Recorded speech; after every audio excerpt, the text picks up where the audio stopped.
Bonjour à tous, déjà dernière vidéo de ce mois de février. Demain, mois de mars, ça va vite. Je sais pas pour vous, mais moi je trouve que ça va très vite. Aujourd'hui, j'avais soit le choix de vous faire 3 vidéos, soit le book haul du mois de février, de vous présenter tous mes achats, soit de vous montrer ma palle de lecture pour le mois de mars, ou bien encore, parce que Enoline l'a présenté hier, son bilan lecture pour le challenge En route pour le Nord qu'elle a travaillé et réalisé. Mais moi, il me reste encore ce challenge court encore jusqu'au 29 février, minuit. Mais minuit, heure de Paris ou bien heure de Montréal. Donc moi je vais considérer que c'est l'heure de Montréal. Donc là il me reste 10 petites heures. Donc je crois que ça va être dans la poche. 70 pages.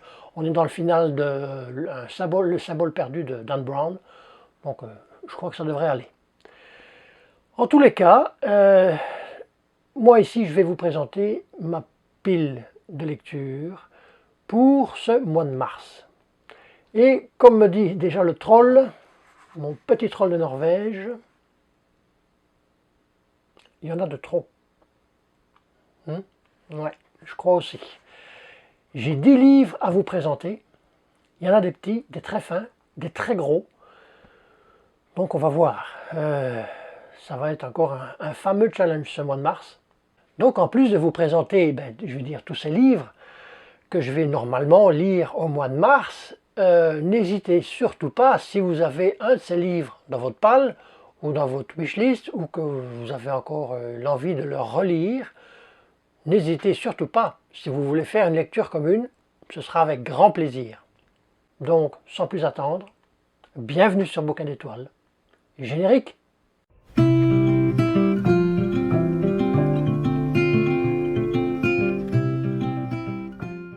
Alors, c'est parti, on va directement se plonger dans cette lecture du mois de mars. Il faut vous dire que ce mois de février, pour moi, j'ai lu beaucoup moins qu'au mois de janvier. J'ai eu plus de coups de mou, comme on dit. Et il y avait un bouquin que je devais terminer pour le mois de février, mais malheureusement, je vais commencer, donc ça va être le prochain au mois de mars, c'est Blackwater de Michael McDowell aux éditions Alto. Il faut vous dire aussi que ce mois de mars, je vais continuer une saga que j'ai déjà en cours, et je vais en commencer 3. Une petite, ça c'est la petite, une moyenne, je veux dire une moyenne grosse et puis une très grosse. Ici, Blackwater, c'est en 6 volumes, oui, 6 tomes. Donc ici c'est le premier, La Crue. On est sur du fantastique. Pour vous dire le résumé en 3 lignes. On est dans une petite ville de l'Alabama, on va rentrer dans une famille très riche, la famille, petite note, Kasky, et je crois que c'est le fils, enfin, qui va trouver, ou les deux fils, qui vont trouver une jeune femme, lors de la grande crue de cette rivière qui passe dans cette petite ville de l'Alabama. Et ils vont l'amener chez eux, et puis elle va s'incruster, enfin, donc voilà. J'en sais pas plus. Ce sont des petits livres, super belle couverture, donc à venir. Second livre que je vais faire en lecture commune avec Aurélie Delivres, c'est Dune de Frank Herbert aux éditions Pocket. Là, on est dans de la science-fiction pure et dure, et avec la nouvelle adaptation cinématographique de Denis Villeneuve, ils en ont fait aussi une traduction revue et corrigée, et traduite de l'anglais par Michel Demuth. Donc voilà. Dune.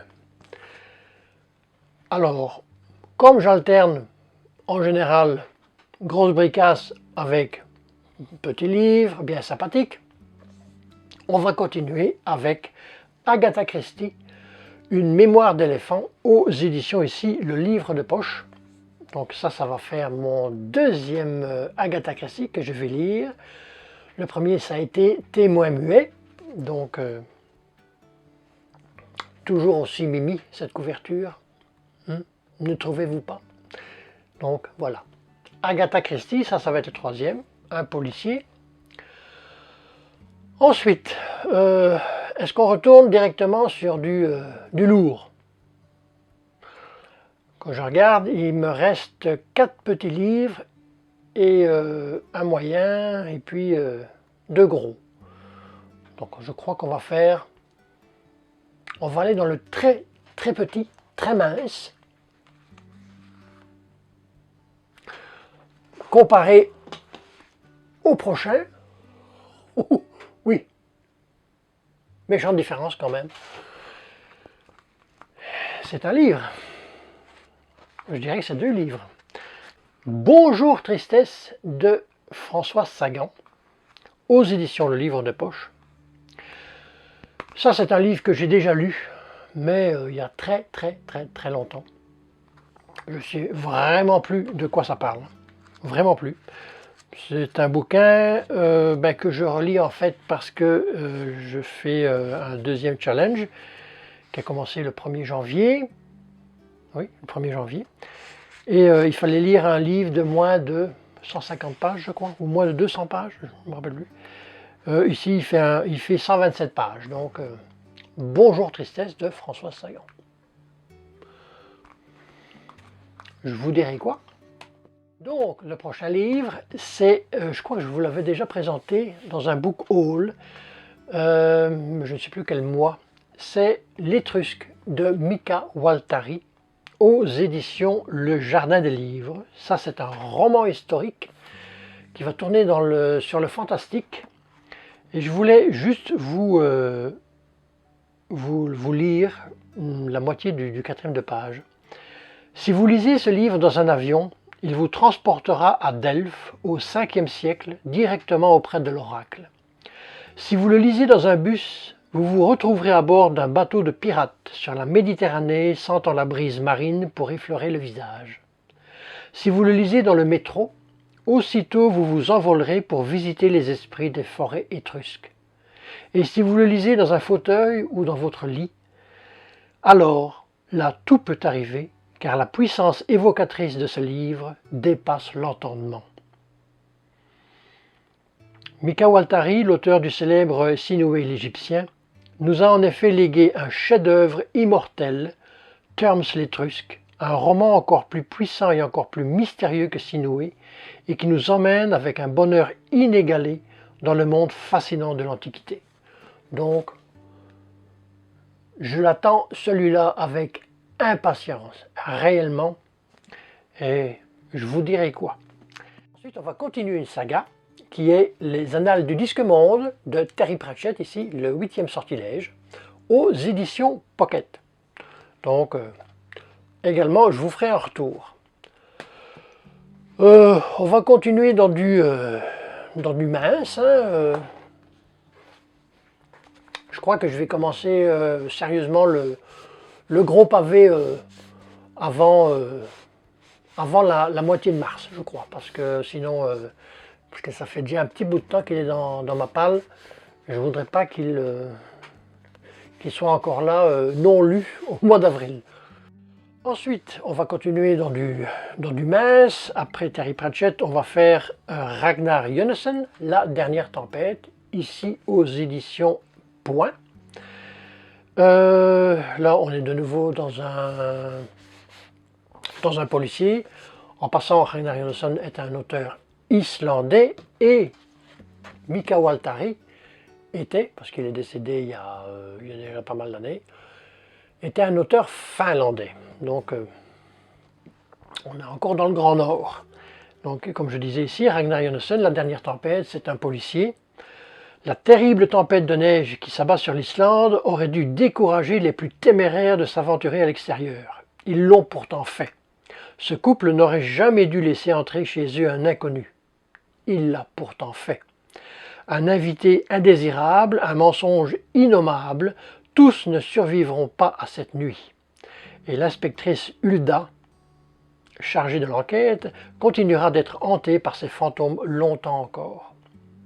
Donc, ça, ce sera mon deuxième Ragnar Jonasson. Le premier était où? Là, il faudra que j'aille voir parce que je ne sais plus le titre. Là, je vous le mets là, mais je ne sais plus. Ensuite, on va lire, je vous l'avais déjà aussi présenté, c'est de Nathalie Jean, La vraie histoire d'Émilie Bordelot, qui a été une institutrice dans le début du XXe siècle. On en a fait aussi, je l'avais dit, une série télévisée très populaire au Québec qui a été, je ne sais pas combien d'épisodes, mais c'était les filles de Caleb. Donc c'est toute son histoire. Il y a beaucoup, je vais dire beaucoup de photos, énormément de photos. Donc ça devrait être vraiment plaisant à lire. Donc ça c'est une biographie. Donc voilà. Je vous laisse la grosse brique pour le dernier. Donc ensuite, c'est La bibliothèque de minuit de Matt Haig. Entre la vie et la mort, il y a une bibliothèque aux étagères sans fin où chaque livre offre une chance d'essayer une autre vie. Ça, je crois que ça va être plus un... Je peux me tromper, hein, mais plus comme un feel good ou quelque chose du genre. Parce qu'on peut lire une lecture étonnante, pleine de chaleur et d'humour du Sunday Times et un roman simple et touchant qui va droit au cœur de Maxi. Donc, je vous ferai un retour aussi, mais donc ça c'est au livre de poche. Et alors, le dernier et la troisième saga que je vais commencer. Là, on commence à avoir des poils altères. C'est Les Enfants du Graal de Peter Berling. Je crois que Bragelonne, pour l'instant, est en train de le rééditer à sa sauce. Donc Peter Berling est un auteur allemand et c'est aussi un acteur de cinéma. Donc c'est un volume qui fait... Celui-là, il n'est pas encore tellement gros. Il fait 800 pages. Bon, avec les cartes. Oui, c'est ça, il fait 810 pages. C'est une saga qui est en 5 volumes, dont je crois le troisième, le calice de je ne sais pas quoi, fait 1300 pages. Donc, c'est un peu... donc, c'est ça. Donc, Peter Berling est né en 1934 en Allemagne. Il est décédé. Critique, producteur et acteur de cinéma, il se passionne depuis toujours pour le Moyen-Âge. Après avoir publié une biographie de saint François d'Assise, il a entrepris la rédaction d'une grande saga dont ce roman représente le premier tome. Ici, on va parler, donc c'est un roman historique, on va parler, mon dada, on va parler des cathares, au départ. Montségur vient de tomber, il y a 2 ou 3 cavaliers qui s'enfuient pendant la nuit, avec eux 2 enfants, je ne sais plus leur prénom, une fille et un garçon, et qui sont soi-disant considérés comme les descendants de Jésus-Christ. Donc, roman historique, la période cathare, Moyen-Âge. Je vous présenterai aussi une fois un jour, j'ai une série que j'avais lue, mais là purement historique, sur, je veux dire, les 2 siècles, à peu près 2 ou 3 siècles, qui parle aussi des cathares. Donc voilà. Donc ça représente les 10 livres que j'ai à lire pour ce mois de mars. Ça fait quand même une belle petite pile. Oh, attention. c'est quand même, je sais pas si je vais arriver à l'aise, comme on dit. Donc voilà.